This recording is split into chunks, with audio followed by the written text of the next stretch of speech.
Hey, what's going on, everybody? It's Matthew.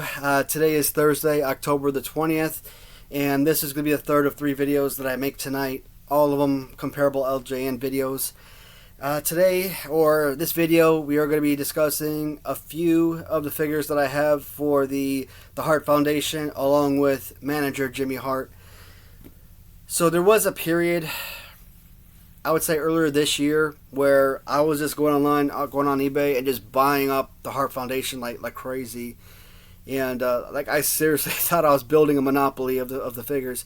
I kept seeing them online, and it's like, the value of the Hart Foundation. They're some of the most coveted figures that you'll ever find. And I was buying the figures. I thought maybe I could sell them for a little bit extra. Again, when I buy something with the intent of resale, I'm not trying to break the bank. I'm just trying to earn a very menial percentage. So if I buy the Hart Foundation and I buy them individually and I pay $100 per figure, and shipping, taxes, maybe that $200 comes out to be like $225. So I might list them together for like $250, or I might even throw in Jimmy Hart as a backup and list it for $250. And you get very few offers. You might get a lot of views, the occasional watcher. You might even get an offer here or there. But like you have a listing for like $250, and somebody comes in with an offer of $100, and it's like, sometimes I get it. You want to make a good deal for yourself, but you stop trying to rip people off. I mean, I absolutely despise that. At least when I make offers that are lower than asking, I try to be reasonable and come in with a fair offer. So a lot of time you come across that, and it's so infuriating. So obviously I had my own personal Hart Foundation figures. The two that I grabbed right here are not off of my personal shelf. These are actually duplicates that I keep in a secondary, I guess the cage ring with cage. So I actually have two separate collections, I guess. Now the ones that are in the ring and hovering around the ring area, that's not exactly complete, but it's got a good percentage of the figures, so almost complete with two collections. The other Hart Foundation, I was finally able to sell one after countless months, and I do have other Hart Foundation figures in like other listings on eBay, tagged up with other figures to create these bundles. But again, you get a lot of watchers or a lot of views, but no takers, and it sucks. But what I'm thinking about, I did take two of the Hart Foundation figures. Bret Hart, Jim Hart, even Jimmy Hart, and I mailed them off to my buddy Eric, Wrestling Writer on eBay, and he was able to customize them to my specifications, and I got that box in yesterday, and the figures were just absolutely amazing, 100% what I was looking for. And before we do get into the figures or the customs, I do want to reflect on the original versions first. So before we get into the main course, we're going to dig in with the manager first. So we are going to start off with the first original variant of Jimmy Hart. So Jimmy Hart, to me, is an outstanding figure. You're not going to use this as a wrestler, especially with the megaphone in hand, but at the same time, aesthetically, even pose-wise, is good. I would actually pretty much enjoy using this as a wrestler. And again, if you're a kid, you use your imagination. You're not, at least I would hope you aren't cutting the megaphone out of his hand. You can just pretend the megaphone is part of his hand, part of his fist or something. So you can still get a lot of enjoyment out of the figure. And it's just overall an aesthetically pleasing figure. There was a really phenomenal figure done by Robert Jackson on eBay. He had an all pink version.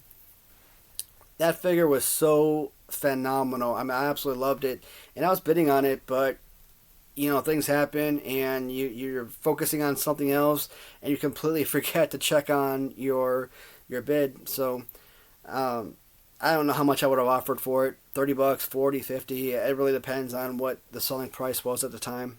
Is there any guarantee I would have won? No. There's never guarantees when you're doing auctions, but it was just an amazing piece, and I'm just ashamed I'm not able to add that to this particular video or the conversation regarding the Jimmy Hart figure. The second version, again, megaphone is blank. The second rendition of Jimmy Hart, second variant, is hearts on the sides of the megaphone. Identical figure, no changes whatsoever. Absolute beauty again. And the third is going to feature both hearts on the side of the megaphones as well as a heart in the middle. So obviously the ones with all hearts is, my preference because, well, it's complete. Simple enough. Beautiful figure. Again, love it. And then we get into the Wrestling Rider version. And this one is just beautiful. I mean, there's just no other way to describe it. Just an absolute beauty. 100% to my specifications, to what I was looking for. And you just look at the overall design. I mean, I love the fact that he was even able to keep the music notes in there. I don't know if I asked him or if he inquired about it with me, but it was really important that the music notes remained as part of the overall jacket. And just an absolutely fantastic job.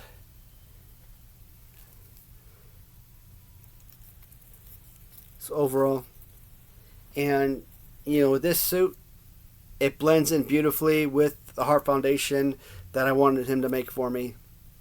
So once again, Jimmy Hart. I'm not going to call him Mouth of the South. I mean, sometimes I do, but some of those little nicknames are kind of out there. And Jimmy Hart, of course, is one of those guys, one of the very few managers that I can actually remember as a kid. Elizabeth, absolutely, always remember Elizabeth. Jimmy Hart, of course, Bobby Heenan. Outside of those guys, I mean, who else was there? Yeah, you've seen other managers with other folks, but to me, those will always be prevalent. Can't really think of anyone else. So earlier I mentioned that these particular figures in hand are not part of my main collection. They're part of my secondary collection. So they're not in the most pristine condition, but I didn't feel like pulling the real thing off the shelf, or the main figures off the shelf. And oddly enough, so this one is really jacked up, but the ones I have on my shelf are very closely resemblance this tone of pants. And I mention that because when you look at Bret Hart, he has a more pink color to his pants. And I know there's a lot of conversation about, variants of the Hart Foundation. Some with, purple pants, some with pink pants. I don't know if I could classify that as an actual variant, These right here, these are variants, absolutely. Corporal Kirshner, an absolute perfect example for a variant. But when you get into, well, one is purple, one is pink, I don't consider that to be a variant. I've heard people talk about Justin Ventura, how sometimes his hair is like a dirty blonde or brownish color, whereas other figures are his hair is blonde, more blonde, or his pants are peach or sort of or darker pink or something. But is that a true variant, or is that just the way that it's painted? If it comes from different factories, you may not have the most perfect resemblance. If that's the case, I mean, if this figure, what I have on the shelf, is what the Hart Foundations that, let's call them purple, if that's the case, then I might as well add this to part of the main collection because, again, this is actual, pink pants. So, Hart Foundation. This was one of my most coveted figures that I wanted to get. They were so difficult. And then later on, as I got the first set, the second set through the 10 millionth set that I acquired were so easy. It's always the hardest to get that first one. I talked about Ted DiBiase, $1 Million Man. I could never win it on auction. And then I finally got the first figure. And then all of a sudden, I kept buying them again and getting them for, much cheaper prices. With these figures, Jim Neidhart is a much better figure. Perfect play, well, not perfect play pose, but definitely one of the most elite figures. He does like this one arm toss over. Okay. You come under, do this one arm body slam, got it. At least as a kid, you kind of push the right arm in so to make it look like they're connecting. And let's see what else. Got this little elbow thing that he does. I don't know. I kind of use it like he throws guys against the ropes. He kind of knocks them over with the elbow to the chest. Because of what Bret Hart means to me in my life as one of my all-time favorite wrestlers, a true champion. Yeah, I think it was Intercontinental Champion, Tag Team Champion, definitely multiple-time heavyweight champion, one of the most pristine heavyweight champions I'll ever find. I'm talking high school, floor to the mat, professional wrestler, real wrestling. This man does it all. But this figure, because of my love for the Hart Foundation, or most importantly, Bret Hart, I kept harping on the Hart Foundation, but Bret Hart in particular is not as good as you think. Like I classify this figure so high, but I think I do take personal feelings into consideration. And of course, when I talk about the figures, it's supposed to be the figure itself. No other fact is supposed to play a role. Because we look at it, because his hands are so low, you kind of get like this right hand punch, and that's really all he is. He's a right hand puncher. There's no body slam pose. I mean, the one arm toss over is mediocre at best. Yeah, you could probably do like a little DDT or something, but I don't know. I've been harping on the figure for so long, and then when I finally settled down and took feelings out of it and just focused on the figure itself, play-wise, it's really not that good. But it's the Hart Foundation. I mean, come on. If you're going to have any tag team of your entire LJN line, no other tag team is going to come close to matching up to these two figures. Now, the main event for me is talking about the Hart Foundation customs. Now, these, as a kid, I never remember them ever wearing these colors. And I don't even think I've ever seen old videos of them wearing these colors. But I don't know if it's like Mattel or someone came out with figures that are very closely resembling this. Or maybe it was like Ringside Collectibles. And it is the blue version of the Hart Foundation. And absolute perfection. I think at first, when Eric and I kind of talked about it, we were going to go with very thin lines down the leg. But I think he found a Mattel version where the lines were a lot thicker. And you know what? It works beautifully either way. Whether you're looking at thin lines or thick lines, it works for the figure beautifully. And these three figures, I think I first saw them on Stanger GQ's auction. And I was betting on them, and I think I could have won because what they sold for, I would have, at the end there, I would have offered up double what it eventually sold for. And as I was bidding, my computer crapped out on me, and I wasn't able to put a final bid in, and I lost out. I was so ticked off. So take the fact that I had all these Hart Foundation figures, I couldn't sell them. I decided, you know what? Let me take a couple of the better figures, because you don't want like broken fingers and stuff like that as part of your collection. You want, the most crisp figures as possible. Let me send them to Eric. Let's let him work his magic. See if he can create the black and blue Hart Foundation. And when I got this in yesterday, I know the Hart Foundation is really the cream of the crop as far as what I got in, but that Hulk Hogan from original San Francisco, that design, that's the one I've been looking for so long.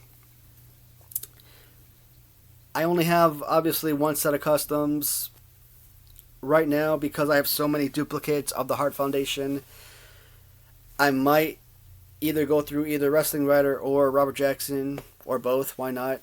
To try and get kind of like the Bret Hart from Series 8 of Hasbro with the pink pants and that was it pink pants? No, black pants or black shirt, pink pants was Series 4. So pink shirt, black pants was Series 8. Black pants with all that extra beautiful design on it. I just want that so bad for Bret Hart. I'm trying to think. I'm too. I mean, I'm not gonna touch these. Probably not. So if I do have a secondary set that I have in one of these listings that aren't selling, maybe I'll pull that out, and go with those figures. And if I don't have an extra Bret Hart, maybe I'll just do Jim Neidhart. Now, Jim Neidhart is not Bret Hart, so I don't know if that's really going to work too well, but that's the plan. Is trying to get both figures to kind of look like that. And, add those figures to this right here. Again, why go out and spend all this additional money on customs if you already have the figures, and you're going to save a bundle by just sending them to your customizers to get them painted. So if I were to go through Wrestling Rider with the figures plus the paint job, you're probably looking at what, a couple $100, maybe $250. Obviously the figures by themselves are like $150 in value, so I could see $200, $300 easy. But you send them out to them, it does a paint job, maybe get you to for $100 or so. But that is my Hart Foundation. Again, not a whole ton of figures, not like some of the others you've seen, but they are beauties nonetheless, and something I'm super excited about, and definitely wanted to share with you guys, the viewers. So this is where I'm going to close the video, guys. Nothing else really pertaining. Again, I'm dying to talk about this tournament. I completed a tournament almost a week ago. I still have several more round one videos to post, but round 2, you're going to see so many surprises. Round 3, I just go crazy because of some of the eliminations. The videos are just so much fun, and I think you're really going to get a kick out of watching them. Round 2 and round 3 are in particular my favorites, and I think it hurts because of all the eliminations that happen in those rounds, but it also makes for fun and great videos, I think. So, again, this is where I'm going to close, everybody. Thank you once again for watching, and I will talk to you in the comments. Goodbye for now.